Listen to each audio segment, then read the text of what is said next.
আপনি আপনার ফোনে প্রতিনিয়ত কারোর না কারোর নাম্বার সেভ করছেন, আর ফেসবুক সেই নাম্বারই তাদের ডাটাবেসে স্টোর করে রেখে দিচ্ছে। আর এতে আপনার প্রাইভেসি নষ্ট হচ্ছে। ফেসবুক চাইলে যে কোনো সময় আপনার এই নাম্বারগুলো তাদের মার্কেটিংয়ের কাছে, এমনকি কোনো থার্ড পার্টির কাছে সেল করতে পারে। আর এই ভয়ঙ্কর অপশনটি কীভাবে বন্ধ করবেন সেটি দেখিয়ে দিচ্ছি আজকের এই ভিডিওতে। তাহলে চলুন দেখে নেওয়া যাক মোবাইল স্ক্রিনে। আমরা সরাসরি চলে যাব ফেসবুকে। এরপর উপরের রাইট কর্নারে থ্রি লাইনে ক্লিক করব। এরপর চলে যাব সেটিংস অ্যান্ড প্রাইভেসিতে। এরপর সেটিংসে। এরপর চলে যাব personal details, password and security ad preference এখানে।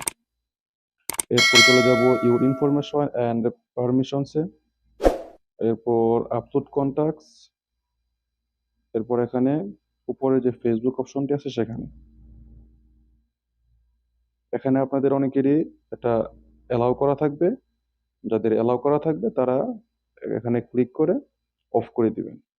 তাহলে ফেসবুক আর আমাদের কন্টাক্ট তাদের স্টোরে সেভ করতে পারবে না, এবং আগের যেই নাম্বারগুলো তারা সেভ করেছে তারা সেগুলো ডিলিট হয়ে যাবে।